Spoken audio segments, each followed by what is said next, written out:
मोहन के पास कुछ रुपया था, उसमें से अब उसमें से ढेर सारा बात है कि 1,000 रुपया मकान का किराया दे दिया, 2,000 रुपया राशन दुकान को दे दिया, 100 रुपया बिजली वाले को दे दिया, 500 रुपया मतलब पेट्रोल भरा लिया गाड़ी में, सब करके लास्ट में उसके पास 5,000 रुपया बचा। तो अब सवाल ये है कि कुछ रुपया था, जो भी घटेगा वही कुछ रुपया में से न घटेगा। तो ऐसा तो नहीं ना लिखेंगे कि कुछ रुपया माइनस 1,000 रुपया रेंट का, माइनस 2,000 रुपया राशन वाले का, माइनस 500 रुपया तेल भराए, माइनस 200 रुपया बिजली बिल बराबर 5,000। ये कुछ रुपया लिख करके ना ऐसा किए हैं, है ना। लेकिन ये कुछ रुपया जो लिखे हैं ये हमेशा तो नहीं लिख सकते हैं। अगर बार बार कैलकुलेट करना पड़ा तो ये तो हमेशा लिखना पड़ जाएगा ऐसे। मैथमेटिक्स आपको ये और परमिशन देता है, मैथमेटिक्स आपको इतना सहूलियत देता है कि आप इसके जगह पर अंग्रेजी का कोई भी अक्षर का इस्तेमाल कर सकते हैं। आप कुछ रुपया हो चाहे जो भी हो उसका कर सकते हो इस्तेमाल, अंग्रेजी का अक्षर का इस्तेमाल कर सकते हो। जो काम कुछ रुपया में, जैसे कुछ रुपया में घटा रहे हैं ना 1,000, 2,000, 500, तो गणित का काम तो कर ही रहे हैं, इसके साथ कर रहे हैं ना। तो आप यहाँ संख्या नहीं पता था आपको कि कितना सैलरी है, तो आप इसके जगह पे लिख सकते हैं अंग्रेजी का एक अक्षर, मान लो कि ए लिख लेते हैं। तो ए माइनस 1,000 माइनस 2,000 माइनस 500 माइनस 200 बराबर 5,000। ऐसा आप कर सकते हैं, कोई दिक्कत नहीं है, ऐसा आप कर सकते हैं। और जब आप ऐसा करते हैं ना, तो ये जो अंग्रेजी का अक्षर रखते हैं जिसके बारे में कि अभी तत्काल में, बाद में पता चल जाएगा कि एक्चुअल में सैलरी उसका कितना था या फिर कुछ रुपया वो कितना रुपया था, ये बाद में पता चल जाएगा। लेकिन जब तक पता नहीं चलता है, जब तक यहाँ ए ही लिखा हुआ है या जब तक यहाँ एक्स लिखा हुआ है, तब तक के लिए इसको क्या कहा जाता है, चर कहा जाता है, यानी कि वेरिएबल कहा जाता है।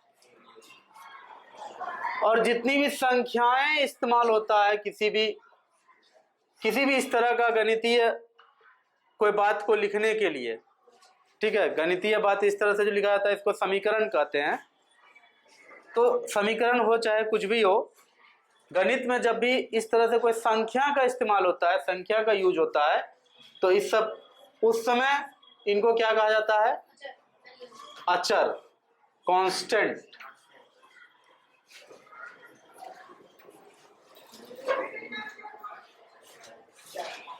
ठीक है, कोई दिक्कत है?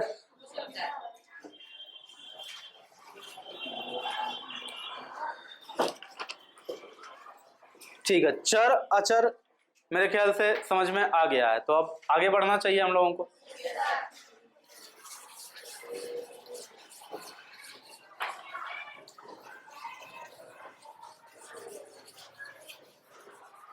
हमारा अगला जो टॉपिक हम लोगों को जानना है वो है टर्म।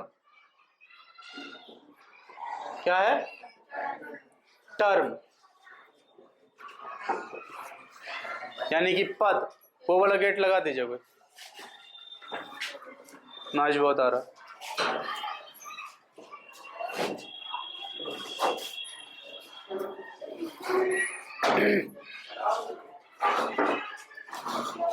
ध्यान से देखो, पद यानी कि टर्म।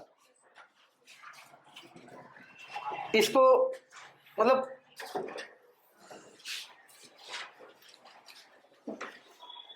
इसको ऐसे समझो कि कहीं पर भी अगर कोई कांस्टेंट है, ठीक है, कोई कांस्टेंट है, साथ में कोई वेरिएबल है, वेरिएबल पे कुछ पावर है, चाहे 1 है, पावर 2 भी हो सकता है, पावर पढ़ चुके हो ना, तो पावर कुछ भी हो सकता है। तो इस तरह से कुछ भी लिखा हुआ है, अब फिर बीच में प्लस दिया हुआ है, ठीक है। कांस्टेंट है, वेरिएबल है, फिर प्लस है, प्लस के बाद फिर कोई कांस्टेंट है, फिर कोई वेरिएबल है। अब बोलो सर यहाँ कांस्टेंट कहाँ कोई है? 1 है, 1 से गुना है ना ये, तो 1 है।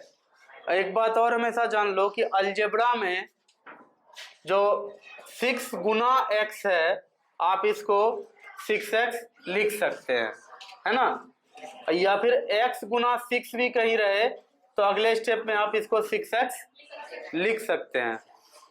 अगर एक वेरिएबल और एक कांस्टेंट के बीच में प्लस या माइनस का साइन नहीं है, या भागा का साइन नहीं है, मतलब कोई साइन नहीं है, तो माना जाता है कि इनके बीच में क्या है? गुना है, ठीक है। ध्यान से देखो यहां,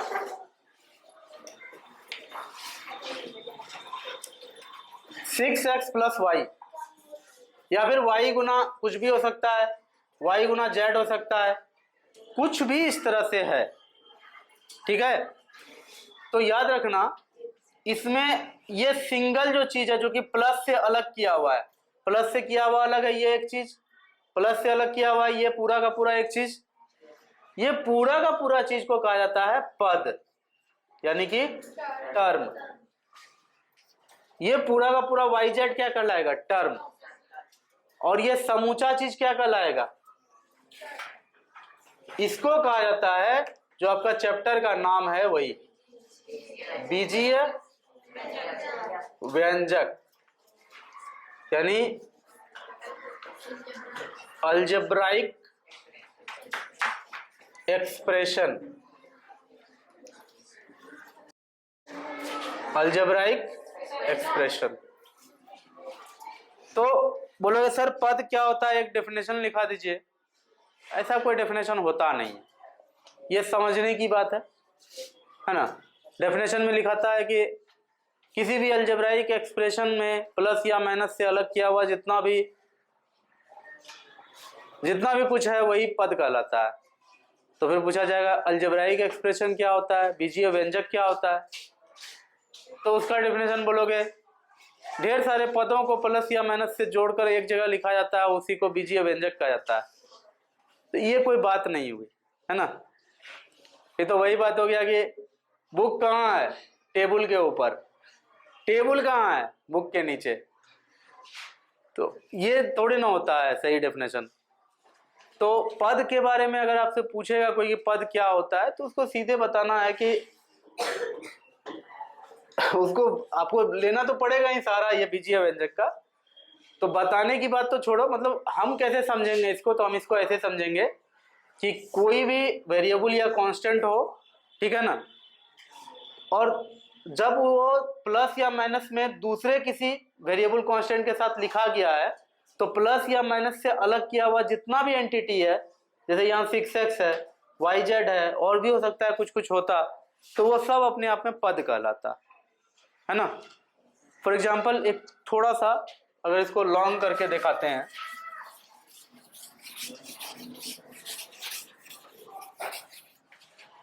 तो लॉन्ग वे में इसको ऐसे देख लो, 3x² plus 9y² plus 7xz plus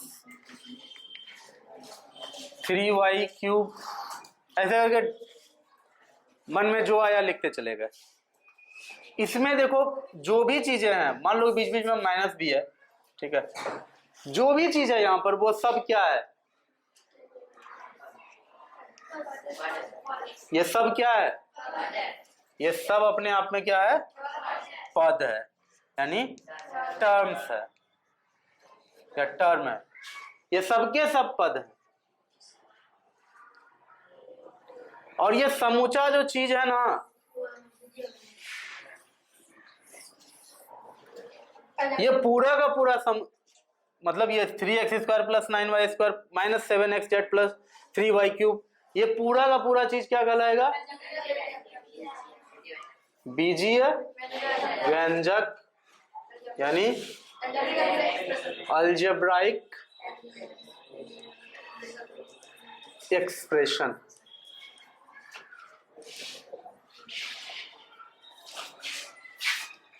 तो इसी तरह से फील करके इसको समझा जा सकता है, कोई खास बोलोगे एकदम रटने वाला डेफिनेशन इसका नहीं होता है। ठीक है, कोई दिक्कत है? अब देखो तुम लोगों के बुक में एक टॉपिक है इसमें कि पद का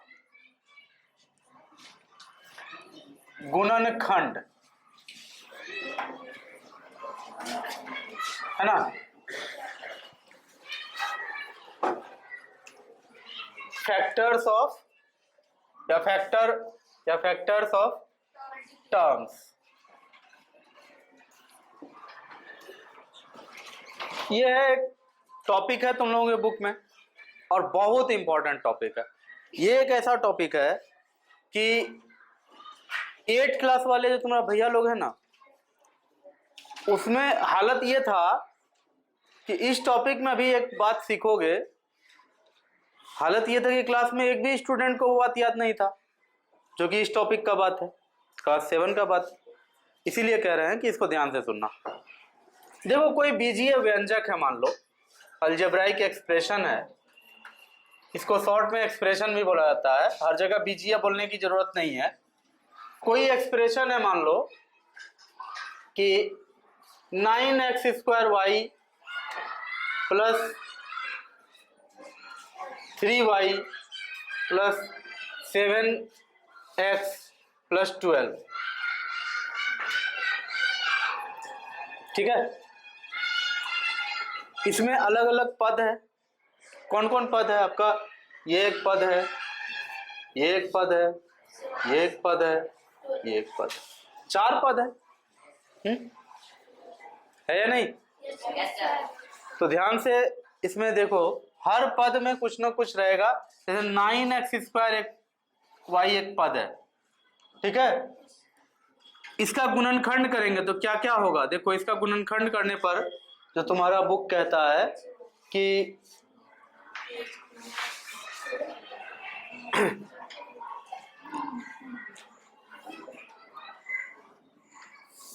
इसका गुणनखंड कुछ इस तरह से निकलेगा, 9x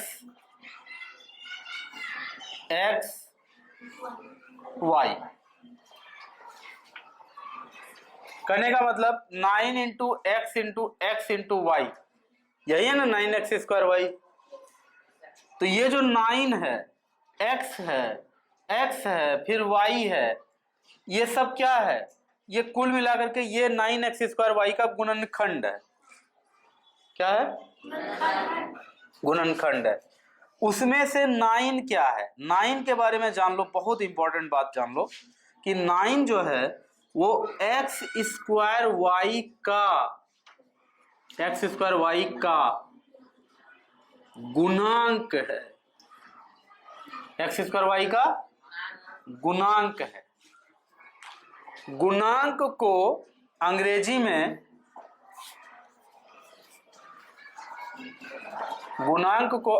कहा जाता है को, चौक खत्म हो गया और चौक नहीं है?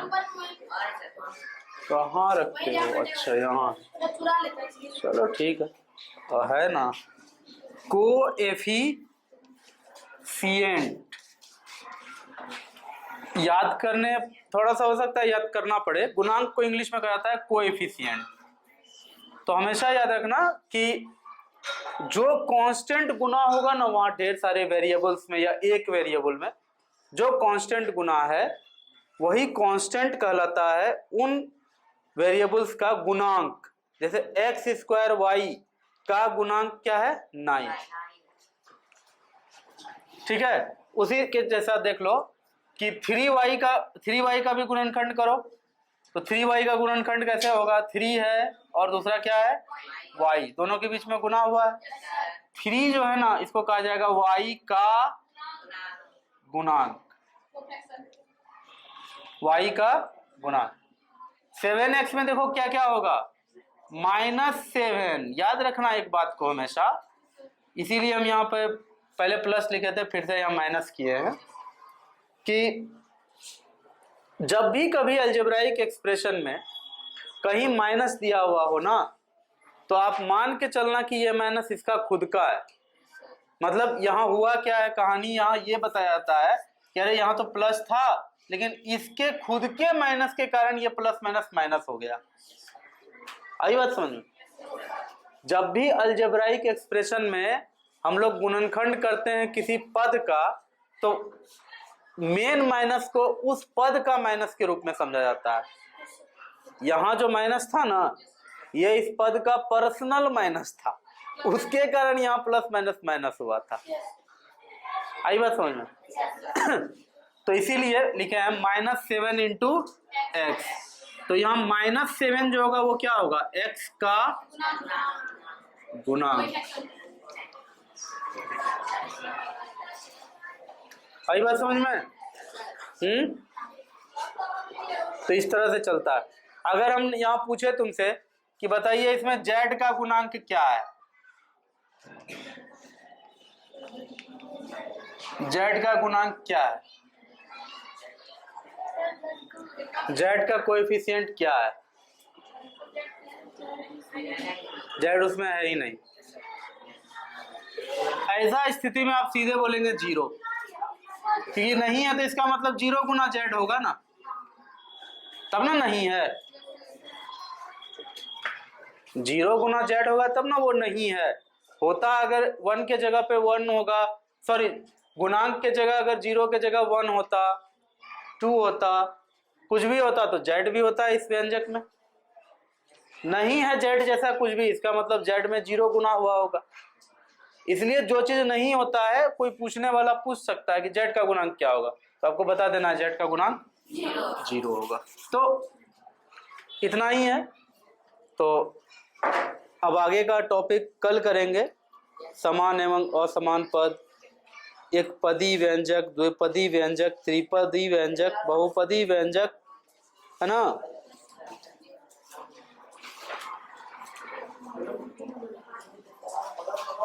बीजीय व्यंजकों की संक्रियाएं, गुना, भागा सब है। तो कल हम लोग देखेंगे इसको। Thank you.